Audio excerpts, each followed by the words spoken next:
Breaking news చూస్తున్నాం. హైదరాబాద్ బాలానగర్లో ఉద్రిక్త పరిస్థితులు కొనసాగుతున్నాయి. ట్రాఫిక్ కానిస్టేబుల్ నిర్లక్ష్యానికి వాహనదారుడు మృతి చెందాడు. చలానా కోసం రన్నింగ్ వాహనాన్ని కానిస్టేబుల్ ఆపడంతో పాటు చొక్కా పట్టుకుని లాగటం వల్లే బస్సు టైర్ల కింద పడి జోజిబాబు చనిపోయాడని మృతుని బంధువులు ఆరోపిస్తున్నారు. స్పాట్లోనే జోజిబాబు మృతి చెందగా మృతుడికి 2 చిన్నపిల్లలున్నారు. ఏపీలోని కోనసీమ నుంచి వచ్చిన జోజిబాబు కార్పెంటర్గా ఇక్కడ పనిచేస్తున్నాడు. కానిస్టేబుల్ ను పట్టుకున్న స్థానికులు అతనిపై దాడికి యత్నించారు. దాంతో పోలీసులు భారీగా మోహరించారు.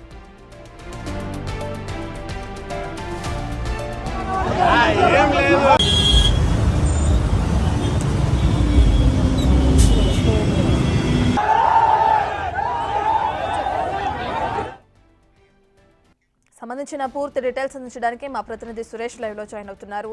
రైట్ సురేష్, మనం చూస్తున్నాం చలానా కోసం ఒక బైక్ మీద వెళ్తున్న వాహనదారుని ఆపే క్రమంలో అతను ప్రాణాలనే బలికొన్నాడు ఆ కానిస్టేబుల్. ఇప్పుడు చలానా కట్టకపోతే అది అతని పేరుపైనే ఉంటుంది. మనం చూస్తున్నాం ఆన్లైన్లో ఎక్కడ చెక్ చేసుకున్నా కానీ ఒక ఫోటో తీస్తే సరిపోతుంది.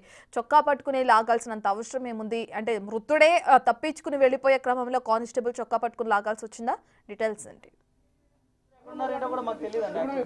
అంటే బాల్నగర్ ఐడియల్ చౌరస్తా దగ్గర ట్రాఫిక్ పోలీస్ స్టేషన్ ఉంటుంది. రెగ్యులర్గా అక్కడ వెహికల్ చెకింగ్ చేస్తుంటారు, చలాన్లు రాస్తూ ఉంటారు. అయితే ఈరోజు ఉదయం 11-12 గంటల ప్రాంతంలో కానిస్టేబుల్ గోపాల్ అని అక్కడ విధులు నిర్వహిస్తున్నాడు. మధ్యలో వెళ్తున్నటువంటి జోష్బాబ్ బైక్ని ఒక్కసారిగా ఆపే ప్రయత్నం చేశాడు. కానీ అతను కొంచెం వేగంగా ఉండడంతో ఆపలేకపోయాడు. వెంటనే అతన్ని చొక్కా పట్టుకొని లాగడంతో అతను కింద పడిపోవడంతో ఒక్కసారిగా వెనకాల వచ్చినటువంటి బస్సు అతని పైనుంచి వెళ్లడంతో అక్కడికక్కడే మృతి చెందడం జరిగింది. వెంటనే వాహనదారులు, స్థానికులు పెద్ద ఎత్తున అక్కడికి చేరుకొని ధర్నా చేశారు.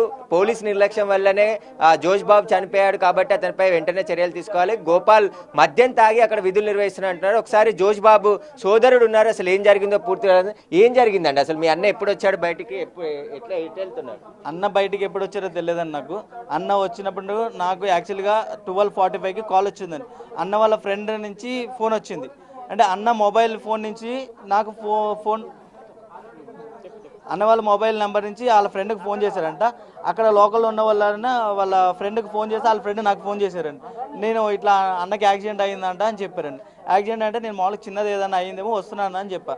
తర్వాత నేను మళ్ళీ మా బ్రదర్కి కాల్ చేశానండి. ఫస్ట్ టైం చేస్తే కాల్ లిఫ్ట్ చేయలేదు. సెకండ్ టైం కాల్ లిఫ్ట్ చేస్తే అక్కడ లోకల్ ఎవరైతే అక్కడ ఉంటారో వాళ్ళు లిఫ్ట్ చేసి మీ బ్రదర్కి యాక్సిడెంట్ అయ్యిందని చెప్పారు.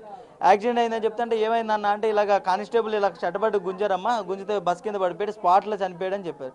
నాకు ఇంకా అసలు ఏం చేయాలో తెలియక నేను కూడా ఒక డ్రైవింగ్ డ్యూటీ చేసుకుంటాను. ఏం చేయాలో తెలియక సార్ నాకు విడిచిపెట్టేసి నేను ఎమ్మటనే జూబ్లీహిల్స్ నుంచి ఇక్కడికి వచ్చినప్పటికీ కనీసం అక్కడ అంతమంది జనాలు ఉన్నారండి. అన్నది తప్పు ఉంటే అంతమంది జనాలు ఎవరు వచ్చి ఉంటారండి అక్కడ? అంతమంది కానిస్టేబుల్ తాగున్న వాళ్ళని కూడా లేడీస్ అక్కడ ఉన్న వాళ్ళు లోకల్ అక్కడ ఉన్న వాళ్ళు కూడా కానిస్టేబుల్ కొట్టారంటారు.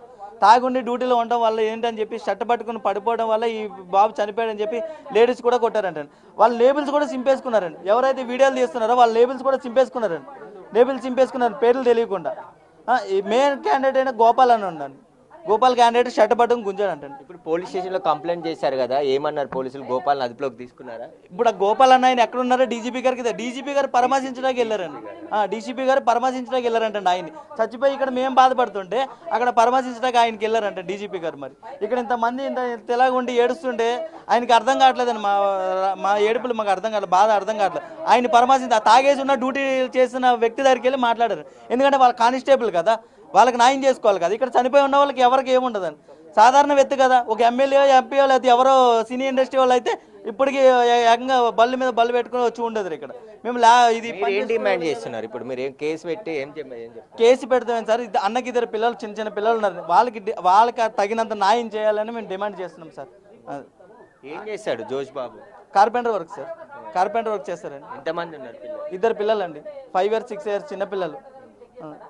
ఇప్పుడు పోలీసులతో మాట్లాడారు కదా, ఫైనల్గా ఏమంటున్నారు వాళ్ళు? వాళ్ళు ఇంటర్గేషన్ చేస్తారు. సీసీటీవీ ఎప్పుడో జరిగింది, ఇప్పుడు దాకా టీటీ ఫొటోస్ తీసుకురాలేదండి, వీడియోస్ తీసుకురాలేదు. ఇంటర్గేషన్ చేసి ఎవరు ఏం చేశారు ఏంటనేది ఆరోపిస్తామని చెప్తున్నారు. ఇప్పుడు దాకా మాకేం చేయట్లేదు. బాడీ ఏమో అక్కడ అంబులెన్స్ తీసుకుపోయారు, గాంధీ హాస్పిటల్ తీసుకుపోయారని చెప్తున్నారు. ఎవరికి చెప్పారు, ఎవరికి తీసుకెళ్ళిపోయారు, ఎవరికి అర్థం కావట్లేదండి అసలు. అయితే కొంతమంది స్థానికులు ఉన్నారు, ఒకసారి మాట్లాడదాం. ఏం జరిగిందండి అసలు అక్కడ? అన్న ఏదైనా జరగని అన్న, ఓ మనిషిని ఒక కానిస్టేబుల్ ట్రాఫిక్ కానిస్టేబుల్ చంపేశాడు. ఇది జరిగిన వాస్తవం. ఏం చెప్తాను చెప్పండి. ఆడ పోలీస్ కానిస్టేబుల్ లైసెన్స్ ఉందా, ఇన్సూరెన్స్ ఉందా, పొల్యూషన్ ఉందా, డ్రింక్ అండ్ డ్రైవ్ చేశాడని ఎవ్రీడే ఐడిపిఎల్ డీమార్ట్ ఎదురుగా చెక్ చేస్తూ ఉంటాడు.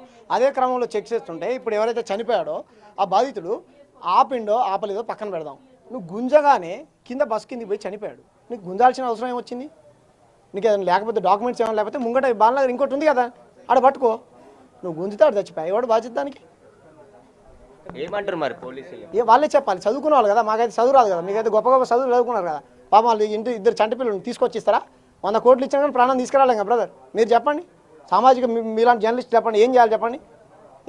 కేసు కంప్లైంట్ పెట్టారు కదా, ఆయన ఏమో ఏసీపీ గారి దగ్గరికి వెళ్తే వాళ్ళ ఫ్యామిలీతో మాట్లాడారు, మాతో మాట్లాడారు, పూర్తి విచారణ చేసి సీసీ కెమెరాలు తెప్పించుకొని న్యాయం చేస్తాం అంటున్నారు. నేనేమంటున్నా అంటే చంపిన ఆయన ఇప్పుడు ఎవరి చేత అయితే చంపబడ్డాడో ఆ కానిస్టేబుల్ ఎవరి డిపార్ట్మెంట్? పోలీస్ వాళ్ళ డిపార్ట్మెంట్. ఎవరి తరపున వాళ్ళు న్యాయం చేస్తారు?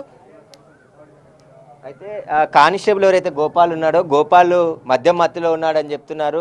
ఇక్కడ జోష్బాబుకి సంబంధించిన కుటుంబ సభ్యులు కొందరు ఉన్నారు. ఏం జరిగిందమ్మా, మీరు అక్కడే ఉన్నారా? నేను లేను బ్రదర్, అక్కడ మేము బయట ఉన్నాం, చర్చిలో ఉన్నాము. అక్కడికి ఫోన్ వచ్చింది, ఆ ఫోన్ ద్వారా మేము వచ్చేటప్పటికప్పుడే అంబులెన్స్లో ఎక్కించారు. చుట్టుపక్కల ఉన్న వాళ్ళు ట్రాఫిక్ పోలీసు గుంజడం వల్ల అతను బస్ కింద పడిపోయి చనిపోయారు అంటున్నారు. మాకు కావాల్సింది ఏం కాదు, అతన్ని ఏదో అరెస్ట్ చేసి అతన్ని జైల్లో పెట్టేయండి అని కాదు, అతని జాబ్లోంచి తీసేయమని కాదు, అతను తాగి డ్యూటీకి రాకూడదు. మెయిన్ వచ్చిన వాడు అతని దగ్గర హెల్మెట్ ఉంది అన్నీ ఉన్నప్పుడు అతన్ని ఆపడం ఎందుకు? ర్యాష్గా డ్రైవ్ చేసి వాడిని ఎవరినన్నా ఆపి లాగమనండి. కానీ మంచిగా ఉన్నవాడిని ఎందుకు లాగేయాలి? మంచిగా ఉన్నవాడిని కాలర్ పట్టి గుంజడం వల్లే పడిపోయాడు. అతని వల్ల ట్రాఫిక్ పోలీసు వల్లే చనిపోయాడు అతను, లేకపోతే చనిపోయాడు అతను స్పాట్లో డెత్. చెప్పండి మీరు. సార్ యాక్చువల్గా అక్కడ జరిగిన సినారియో ఏంటంటే, మేము కూడా అక్కడ రియాలిటీలో ఉండి చూసిన వాళ్ళం కాదు, మేము అక్కడ నియర్ బై ఉంటాం కాబట్టి యాక్చువల్గా రోజు ఆల్మోస్ట్ ఒక నెల నుంచి అక్కడ కేసులు రాస్తున్నారండి. చాలామంది రోజు డ్యూటీలకు వెళ్తారు, అక్కడ ఇండస్ట్రియల్ కంపెనీలకు వెళ్తారు, ఐటీ కంపెనీలకు వెళ్తారు. రోజు ఇదో టార్చర్ అయిపోయింది అక్కడ కేసులు రాయటం. మార్నింగ్ 6:30కి 7:30కి మొదలు పెడతారండి కేసులు రాయటం. అది 10 అయినా 12 అయినా ఎండ్ వస్తే అయిపోతారు తప్ప పబ్లిక్ ఏం అడగడానికి లేదు, వాళ్ళు ఇష్టం వచ్చినట్టు కేసులు రాస్తారు. డీమార్ట్లో నుంచి కనీసం జనరల్ పబ్లిక్ కూడా బయటికి రాలేకపోతున్నారండి సరుకులు కొని. ఎందుకంటే 2 పిల్లలు ఉంటారు, వైఫ్ అండ్ హస్బెండ్ ఉంటారు, సరుకులు పెట్టుకుని బయటకు వెళ్తున్నా కానీ ఇంత లగేజ్ ఎందుకు తీసుకెళ్తున్నారని కేసులు రాస్తున్నారు. అక్కడ కొన్ని గేటెడ్ కమ్యూనిటీస్ ఉన్నాయి, అక్కడ నుంచి జనాలు బయటికి రాలేకపోతున్నారు. ఇవాళ జరిగిన సిచ్యువేషన్ అయితే ఆయన పట్టుకోవడానికి ట్రై చేసేసరికి ఇట్లా కాలర్ లాగేసరికి ఆయన ఉలిక్కి పడిపోయి టెన్షన్ పడిపోయి, ఆయన యాక్చువల్ కార్పెంటర్ అంటండి, లగేజ్ కూడా బండికే ఉంది.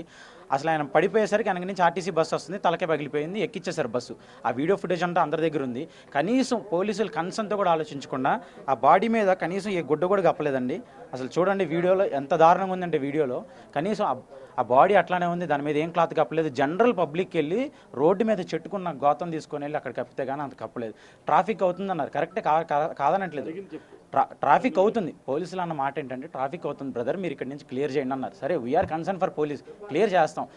యాజ్ ఏ సిటిజన్గా ట్రాఫిక్ అవుతుంటే మేమైనా పోలీసులు తిట్టుకుంటాం, ఎక్కడ ఉన్నారు డ్యూటీలు చేస్తున్నారు. కానీ అక్కడ జరిగింది ఏంటంటే, కనీసం బండికి ఉద్దేశింది, ఆ బస్సు లేదు, బస్సు ఎక్కడుందో తెలియదు, పర్సన్ ఎక్కించారు, ఆ అంబులెన్స్లో ఎక్కించారు, అంబులెన్స్ ఎక్కడుందో తెలియదు, పర్సన్ పంపించారు, ఆథరైజ్డ్ సిగ్నేచర్ లేకుండా పోస్ట్ మార్టం చేస్తారో లేదో కూడా చెప్పట్లేదు. కనీసం ఇప్పుడు ఏసీపీ గారు వెళ్ళి పరామర్శించారంట. Okay, correct. అయితే మనము పోలీస్ స్టేషన్ ముందల జోష్బాబుకు సంబంధించిన బంధువులు, కుటుంబ సభ్యులు ఆందోళనకు కూడా దిగడం జరిగింది. ఖచ్చితంగా కానిస్టేబుల్ పై కేసు నమోదు చేసి చర్యలు తీసుకోవాలని చెప్పేసి కూడా డిమాండ్ చేస్తున్నారు. మత్తులో తాను అక్కడ డ్యూటీ చేస్తున్నాడు.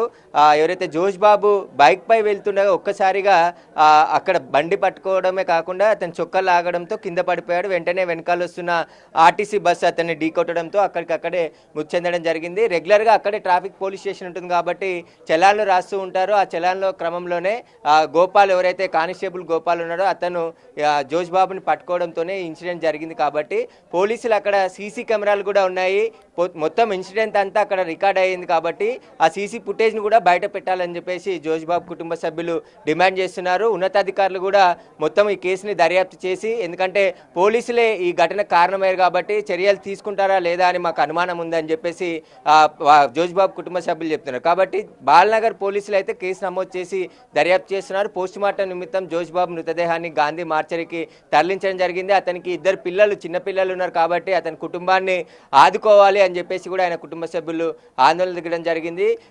యాక్సిడెంట్ అయిన తర్వాత అక్కడే వాహనదారులు స్వచ్ఛందంగా రోడ్డుపై బైఠాయించి పెద్ద ఎత్తున ఆందోళన చేశారు. దాదాపు 10 కిలోమీటర్ల మేర ట్రాఫిక్ జామ్ కావడం జరిగింది. వెంటనే పోలీసులు అంతా అక్కడికి చేరుకొని ట్రాఫిక్ని క్లియర్ చేసి అక్కడ ఆందోళన చేస్తున్న వారిని అందరినీ సర్ది చెప్పి పోలీస్ స్టేషన్కి తీసుకొని రావడం జరిగింది. కాబట్టి ఖచ్చితంగా ట్రాఫిక్ కానిస్టేబుల్ ఎవరైతే ఉన్నారో అతన్ని అతనిపై చర్యలు తీసుకోవాలి, అదేవిధంగా జోష్ బాబు కుటుంబానికి న్యాయం చేయాలని చెప్పేసి కూడా వాళ్ళ కుటుంబ సభ్యులు ఆవేదన వ్యక్తం చేస్తున్నారు.